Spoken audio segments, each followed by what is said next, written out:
जी, हमने जो तख्तियाँ पढ़ी हैं पहले 5, अब उनके कुछ खुलासा और उनके हुरूफ में आपको बता दूँ कि अदा कैसे करना है उनको। ये बा, ता और सा, ये लाइनें लगी हुई आपको नज़र आ रही हैं। अब इनमें क्या फ़र्क है? वो फ़र्क है नुक्ते का। आप बच्चों को बताएंगे कि पहला नुक्ता नीचे या ऊपर आपने इस तरह समझाना है कि बा के नीचे एक नुक्ता है और ता के ऊपर 2 नुक्ते हैं, सा के ऊपर 3 नुक्ते हैं। इस तरह समझाएंगे तो बच्चों को भी समझ आ जाएगी।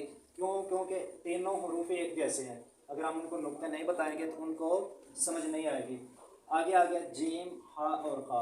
अब इनमें नुक्ते नहीं लगे हुए, बच्चों को कैसे समझाएंगे कि जीम के अंदर एक नुक्ता, हा खाली और खा के ऊपर एक नुक्ता। आगे आ गया दूसरी तख्ती। दूसरी तख्ती में मुख्तलिफ अल्फाज हैं, जैसे सा जीम, ता हा, नून खा, इस तरह के। जब ये आता है सा जीम तो बच्चे को पता ही नहीं चलता, वो परेशान होता है, पता नहीं क्या चीज़ लिखी हुई है जो उसको समझ नहीं आ रही। हालांकि ये 3 नुक्तों वाला उसने पीछे पढ़ के आया है सा, जिस सा के ऊपर 3 नुक्ते हैं तो इधर ही वही लगाया उन्होंने, लेकिन जीम की शक्ल वैसी है, सा जीम। अब काफ बा है, उधर तो और तरीके का काफ पढ़ा था पहली तख्ती में, लेकिन आगे वाली तख्ती में काफ और है। अब आगे आ गया बा, बा साफ जहर हो रहा है। आगे लाम अलिफ। जब इस तरह का लाम आता है तो बच्चा फिर सोचने लग जाता है, पता नहीं क्या, मैंने तो इस तरह का लाम पढ़ा ही नहीं है। जब इस तरह का बच्चों को समझाएंगे तो उनको इस चीज़ का पता चल जाएगा। मोटे हरूफ जो पहली तख्ती में खा, साद, वाद, वा, वा, गैन और काफ, इनको ये है तजवीद वाले हरूफ और मोटे करने हैं इनको। जब मोटा हम पढ़ेंगे इन हरूफों को तो होंठ गोल नहीं करने हैं। आगे आ गया एक ज़बर वाली तख्ती। अब हम पढ़ते हैं हमज़ा ज़ेर ई, वो या के साथ मिल जाता है, हमज़ा या ज़ेर ई इतना लंबा हो जाता है। अब हम पढ़ेंगे हमज़ा ज़ेर ई, हमज़ा ज़बर आ, ये झटके वाला आ गया, क्योंकि इस तख्ते में पहले लिखा हुआ है कि ना झटका देना है, ना इसको लंबा करना है और ना ही मजहूल हो। अब आ गया अलिफ हमज़ा ज़बर आ, ये झटका लग गया, लेकिन नहीं, हमज़ा ज़बर आ, बस थोड़ा सा लंबा करना है इनको कि झटका भी ना महसूस हो और लंबा भी नहीं करना है इसको। आगे दाल, जाल, रा, जा। अब इनके ऊपर नुक्ते नहीं लगे हुए। जब बच्चों को समझाना है तो इस तरीके से कि जाल के ऊपर एक नुक्ता, दाल खाली, दाल के ऊपर एक नुक्ता, रा खाली और जा के ऊपर एक नुक्ता। आगे आइन और गैन, ये वैसे ही है।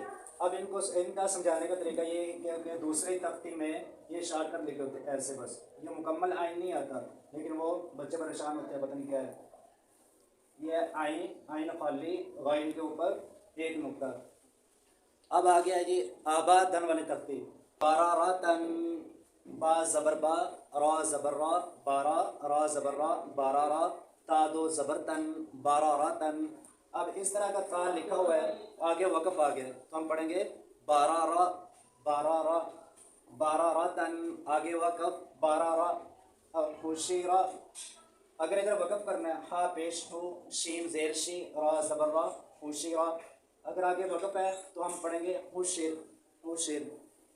आगे आगे गाबारातुन, गाबारातुन, गैन ज़बर गा, बा ज़बर बा, रा ज़बर रा, गाबारा, ता दो पेश तुन, गाबारातुन। जब वक़फ़ करेंगे तो ता साकिन हो जाएगा, पीछे हा बच जाएगा, गाबारा। आगे 2 ज़बरों वाली तख्ती आ गई। 2 ज़बर, अक्सर ये बा के आगे अलिफ होता है और दाल के आगे या होता है। कुछ अल्फाज, कुछ हरूफ ऐसे होते हैं जो लिखे होते हैं लेकिन बा अलिफ है, लेकिन हम इसको पढ़ेंगे बा 2 ज़बर बन। आगे दाल है, दाल के ऊपर 2 ज़बरें हैं लेकिन या भी आगे, हम इसको पढ़ेंगे दाल 2 ज़बर दन। आगे ये हा और ता, ये एक है जब नुक्ते इसके ऊपर होंगे, लेकिन आगे वक़फ़ हो जाएगा तो ये नुक्ते नहीं रहते, तो वो ता साकिन हो जाता है, पीछे क्या हा बच जाता है। गाबा रा, आगे वक़फ़, गाबा रा। ठीक है ना।